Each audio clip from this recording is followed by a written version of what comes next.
Dante's Boxing Nation, what's going on, guys?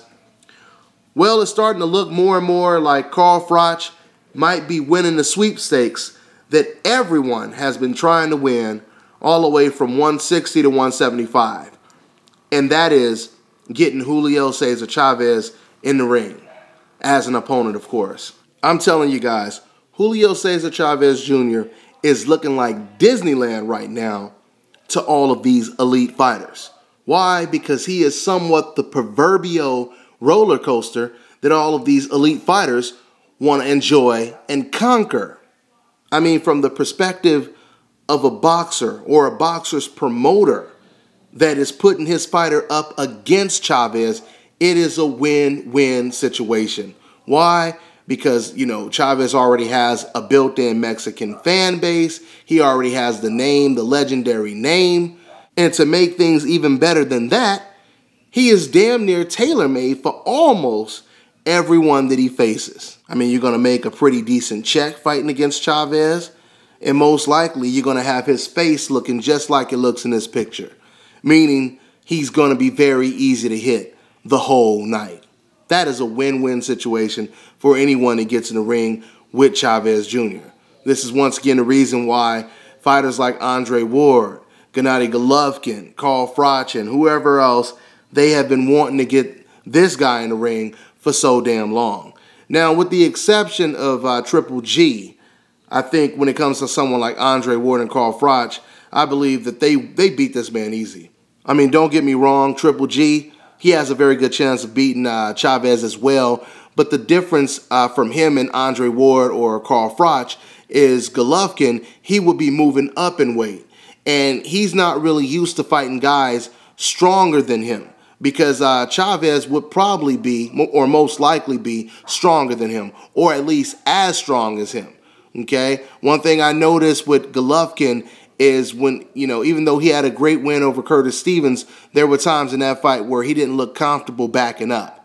And if Chavez were to fight like the traditional senior Chavez, or Chavez Sr., I should say, and he were to put that pressure on Golovkin, that would make for a very difficult fight possibly for a Golovkin.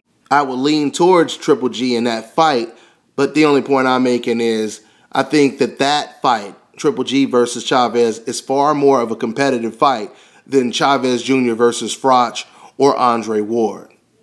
Chavez Jr. from this point on, especially if we're talking about fighters from 168 and up, Chavez will most likely be tailor-made for the majority of elite fighters at the top of the division, especially if they're boxer punchers.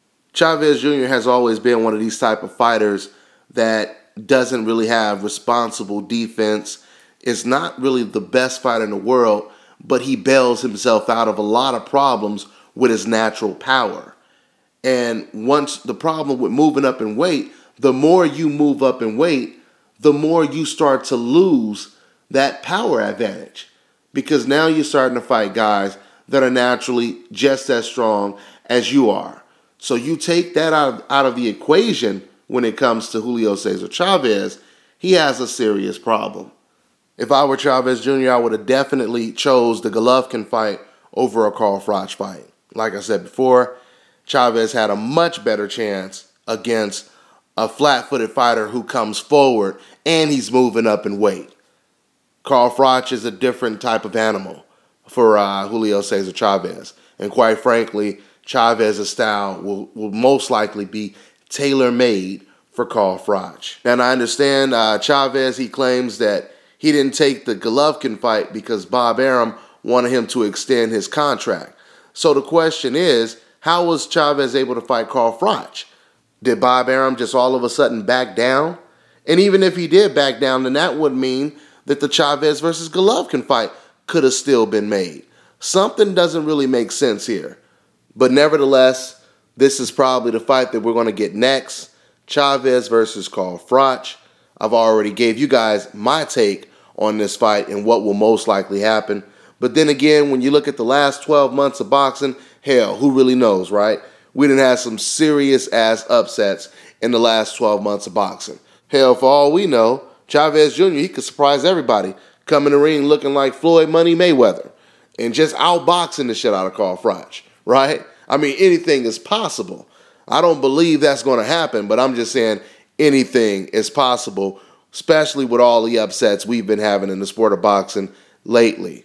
So that's pretty much all I got on this one, guys. I'll keep following the story and see if this fight comes to fruition. But for now, that's all I got. I'm on to the next one.